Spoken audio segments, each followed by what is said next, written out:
Okay, well, welcome everybody. Last presentation for today. We're team 3 and we're going to present about Bouwteam Plus. Well, first I'd like to introduce my colleagues, Rutger and Angelica. We actually started with 6 in this team, but only the diehards could say. No, but we really like to special thank Vladimir. He was first also in the group, I think you all know him.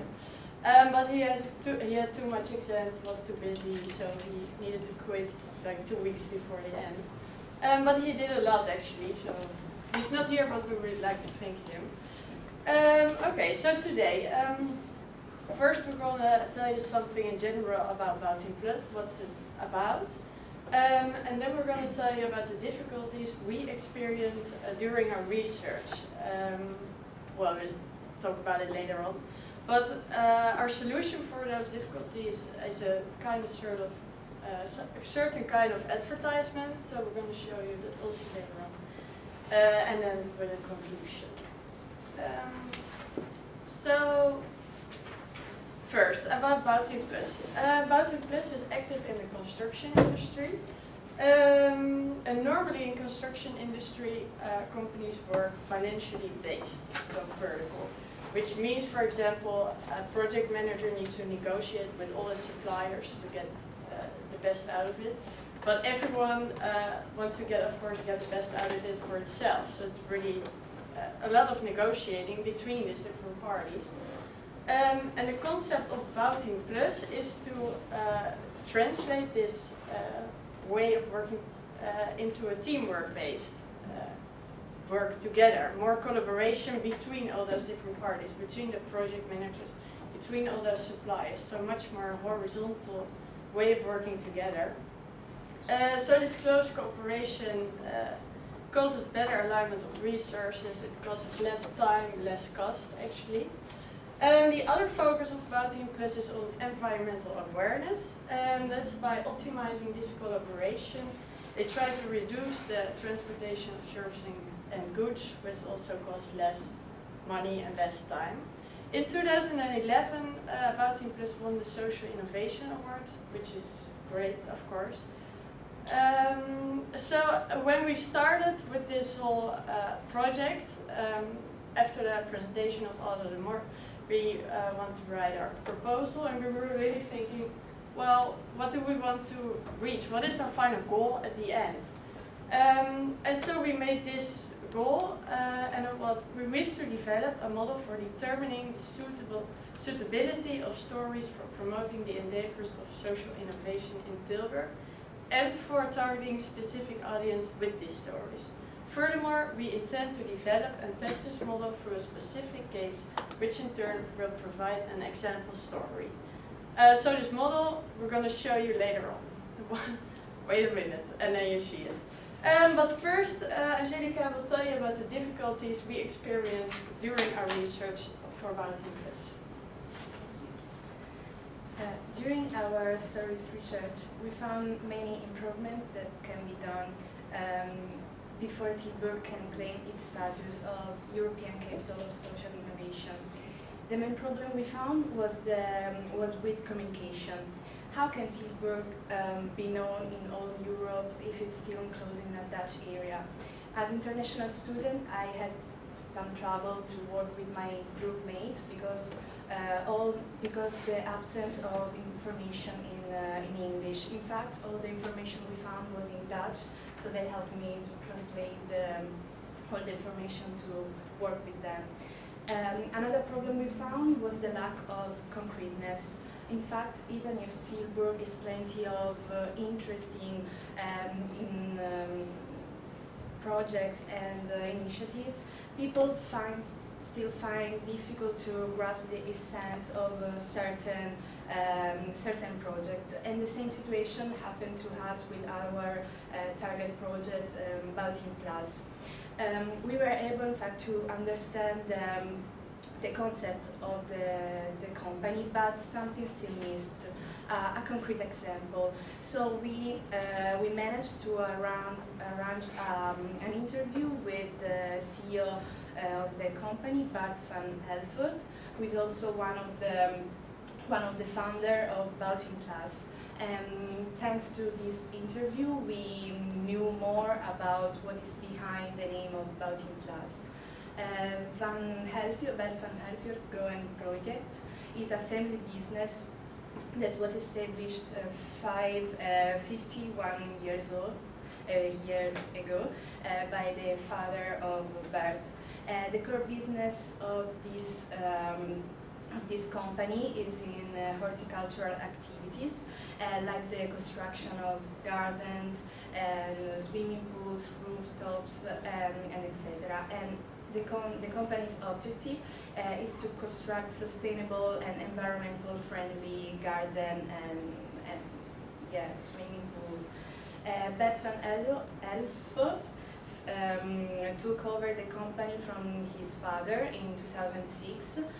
It was then when he started the think tank with some college CEOs to establish innovative ideas about the construction of sustainable buildings and gardens. This think tank was a beginning for the Bouwteam, the social innovation project of Bouwteam Plus. As mentioned earlier, it was difficult for us to get a good grip of what Bouwteam Plus was. But after the interview, everything became clear. So now my group mate will explain what we found as an example, a concrete example. Yes, thank you. Well, yeah, until now we actually don't heard Bouwteam and the concept of Bouwteam a lot, and that is actually how we felt a lot of weeks when we were busy with the project. And as Angelica said, the interview clarified really a lot for us, and that was especially via the examples Bert van Helvoort gave us. And well, it was now up to us how we are going to present and clarify this to you guys, first of all, of course, but also to other people and a wider view. So we managed to construct a website. Hopefully it works. A pretty simple website actually, but it is totally in English and hopefully we'll even clarify more about Bouwteam via the examples. We have something about Bouwteam here, and the sustainable building that is built and constructed by Van Helvoort gives the best example to explain the concept of Bouwteam. Well, here on the website you can find the whole text about it, mostly from the interview we had with the CEO Bert van Helvoort himself. His main example is that the building, which eventually also is awarded for sustainability and being environmental friendly, is built with the influences of Bouwteam, and these influences are actually you see them in one of the first stages immediately, which is when a supplier or a customer here Van Helvoort goes to a supplier and different suppliers with a plan, like for example we want to construct a building. Do you want to make for us an inventory plan or anything? And they do this normally in a normal process through different suppliers, and the suppliers will give a fracture and a price which then the consumer has to pay. With Bouwteam actually and its influences, all these suppliers will be selected, of course, and then put together, and together they are given by the customer, Van Helvoort here, a price and a demand, and then it's up to the suppliers to collaborate, and then you see the horizontal shift in the paradigm in contrast with the vertical normally. but then they have to collaborate to live up to this demand and eventually, of course, the price. And this is mainly what clarified to us the concept of Bouwteam. And there are two other examples that are showed here at the bottom. Yeah, we have some images and all. You can look at the website if you want. But two examples in the whole process that clarifies Bouwteam is one, two suppliers were having trouble with conducting windows and frames, and they couldn't live up to the demand, but didn't could live up to the price limit Van Helvoort mentioned.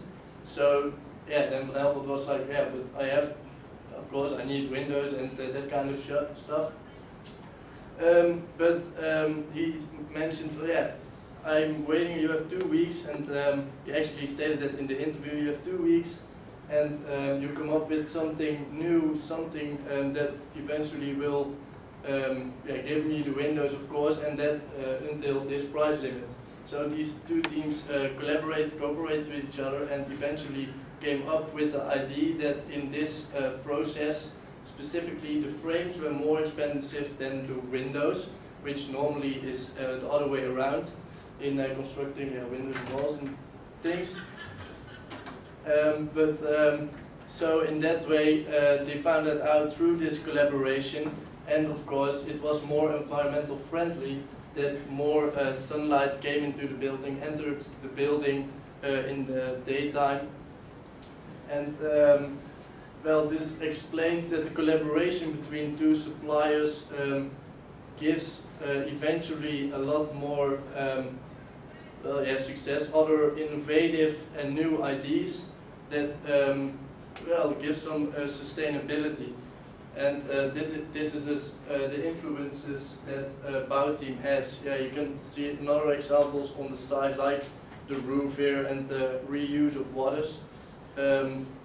Yeah, it's all the same idea.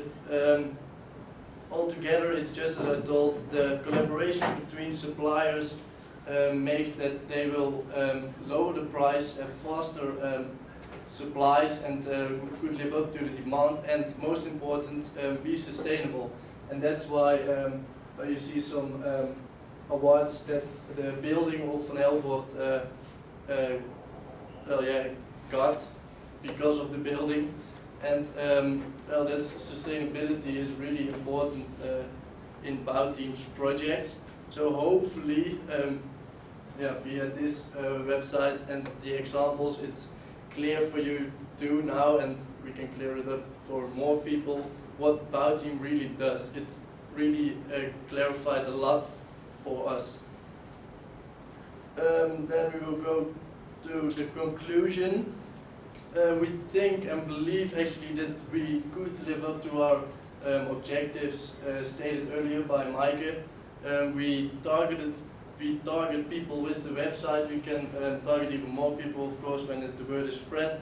And most important, that it's in English, which of course is a more common language and everybody can read it.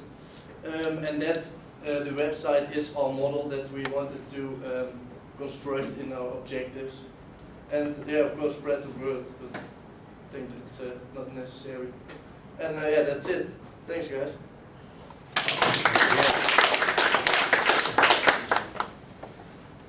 Questions? We'll continue the tradition. Yeah, go Asking on. the first question. Thanks, very informative. It's a very complex world, the construction industry, and it's a very formal world with lots of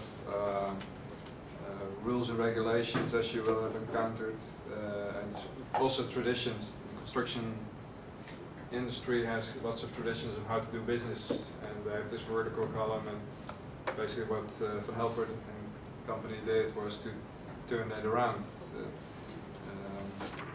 Clusterman BV is another one who was also involved, who was at the heart of this concept. They really said, okay, how can we turn ourselves more into a community? And it's in a very hostile construction industry world, so how can we work together more on an equal footing rather than the distrust, have the trust kind of rule. Yeah. That's kind of the essence of.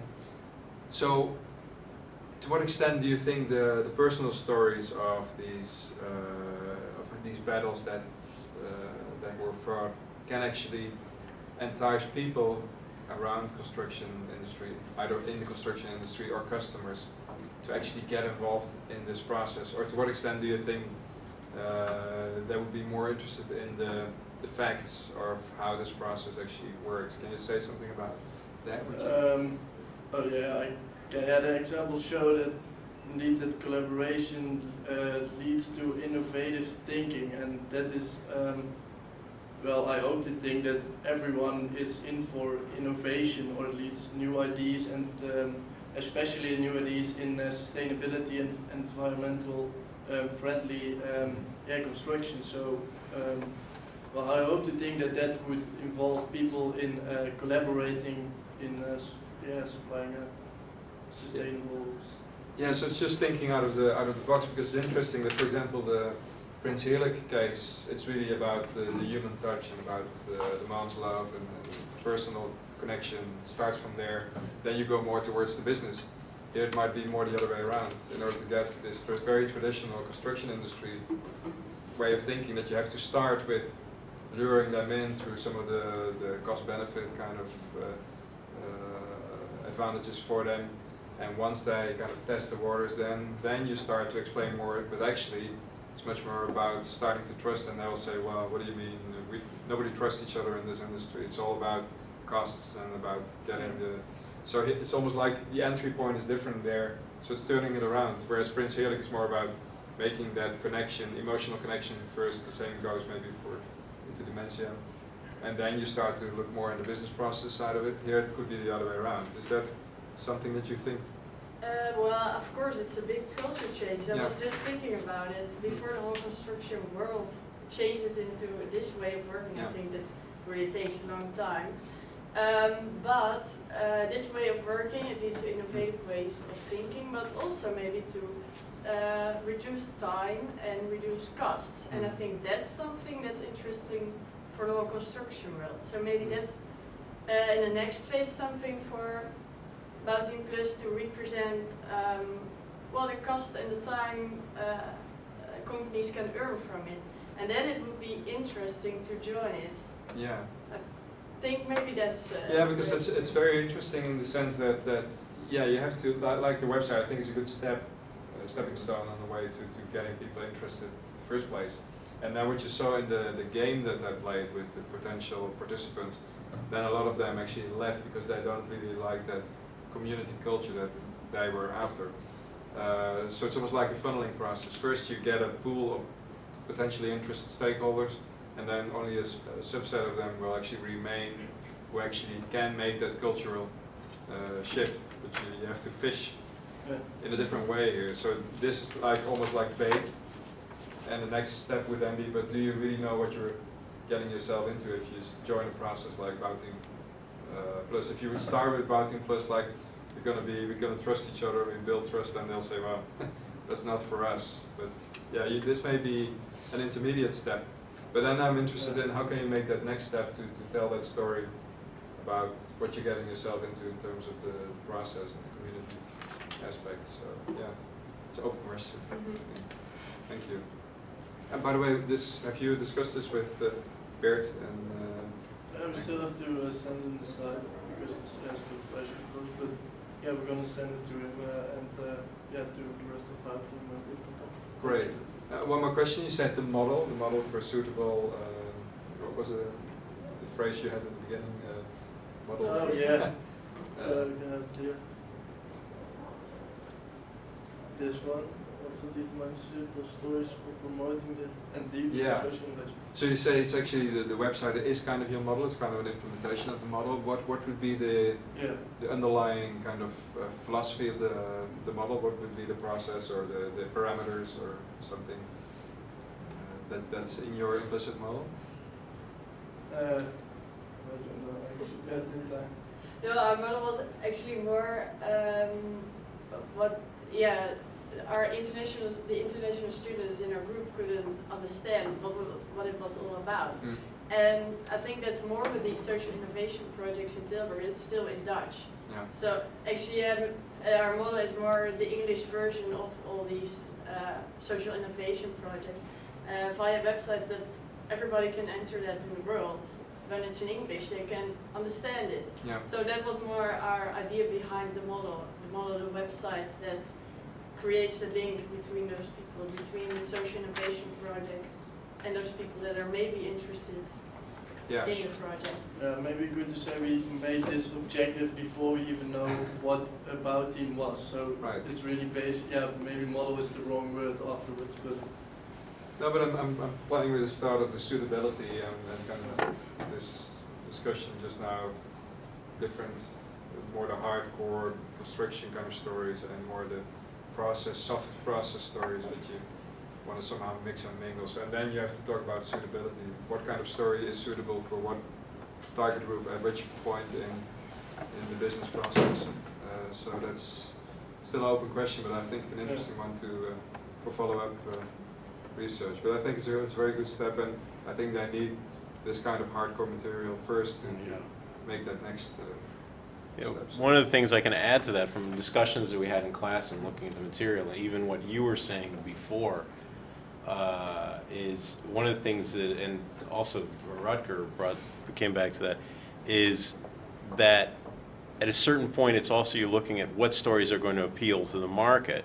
And that what you just said before is you said, yeah, if you talk about paradigm shifting approaches, that turns people off because they're like, oh wow, I have to do things differently, I have to change my company, I don't want that.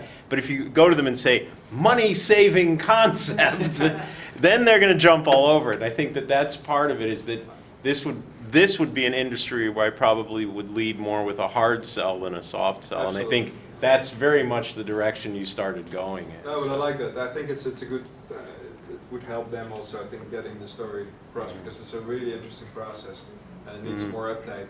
And just by shifting your framing, like the direction you're proposing, I think could already help them getting the right kind of people on board, and then they can do the other stories that are underlying it. So, wow, thank you. Yeah. Thank you. Are there any further questions? Okay, then this presentation is also drawn to a close, and that brings us very much towards, yeah, absolutely.